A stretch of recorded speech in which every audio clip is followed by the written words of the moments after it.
ছেলের লাশ ফিরে পেতে বহুদিনের অপেক্ষা, প্রতিদিন প্রতিক্ষণ খুঁজে ফিরেছেন মা বাবারা।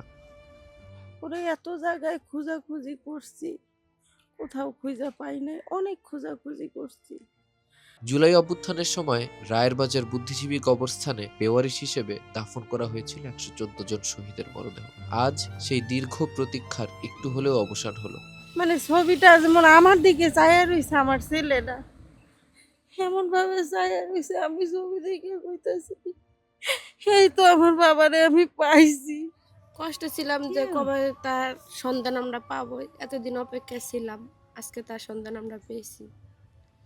অধিকার আছে যে আমার ভাই জুলাই মাসে মারা গেছে, আমার ভাই শহীদ হয়েছে, আমার অধিকার আছে না আমার ভাইয়ের লাশটা শনাক্ত করার, কবরটা শনাক্ত করার।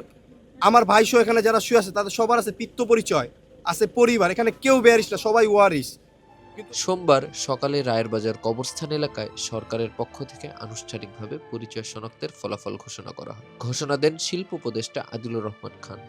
এই উদ্যোগ আন্তর্জাতিক মানের ফরেনসিক বিশেষজ্ঞদের পরামর্শ ও প্রশিক্ষণ সম্পূর্ণভাবে গ্রহণ করা হয়েছে। এছাড়াও UN high commission for human rights এর সহায়তায় ডক্টর লুইস এর নেতৃত্বে মিনেসোটা প্রটোকল অনুসরণ করে এই কার্যক্রম পরিচালিত হয়েছে, যেটা আপনাদের ইতিমধ্যেই বলা হয়েছে।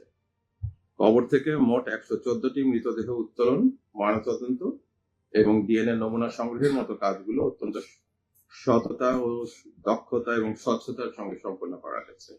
আজকে আপনারা জানেন যে 9টির মধ্যে 8টি লাশ, শহীদদের লাশ শনাক্ত হয়েছে এবং তাদের পরিবারকে বুঝিয়ে দেওয়া হচ্ছে। একটি এখনো বাকি আছে, যেটা জানতে পেরেছেন আপনারা, যে সেটার কাজ চলমান থাকবে। পরিচয় পাওয়া সেই 8 জন হলেন মোহাম্মদ মাহিন মিয়া, আসাদুল্লাহ, পারভেজ ব্যাপারী, রফিকুল ইসলাম, সোহেল রানা, রফিকুল ইসলাম, ফয়সাল সরকার এবং কাবিল হাসান। ঘোষণার সময় সন্তানদের নাম শুনে কান্নায় ভেঙে পড়েন বাবা মায়েরা। ছেলের কবরের পাশে দাঁড়িয়ে কান্না জড়ানো গলায় প্রশ্ন, এই লাশটাই কি আমার ছেলে?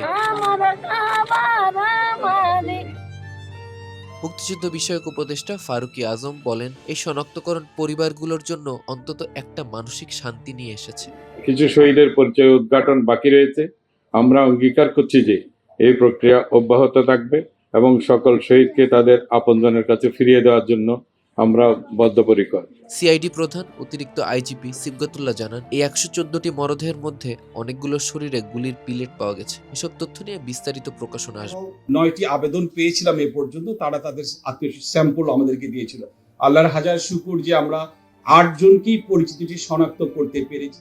গত 7 ডিসেম্বর থেকে 27 ডিসেম্বর পর্যন্ত রায়েরবাজারে অস্থায়ী মর্গ স্থাপন করে সিআইডির ফরেনসিক টিম লাশ উত্তোলন ও ডিএনএ নমুনা সংগ্রহের কাজ চালায়।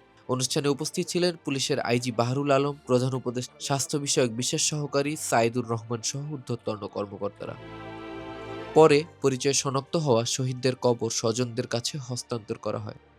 এখনো অপেক্ষায় অনেক পরিবার, এখনো অচেনা অনেক লাশ, অনেক নাম। তবুও যারা ছিল নিঃসঙ্গ দীর্ঘ প্রতীক্ষায়, আজকের এই ঘোষণা তাদের শোকার্ত হৃদয়ে জ্বালালো একটুখানি আশার আলো। আল্লাহ শাপলা পিডিয়ার হত্যাকাণ্ড যারা শহীদ হয়েছে দেশের জন্য, আল্লাহ তাদের সকলের কবর আযাবকে মাফ করে আল্লাহ।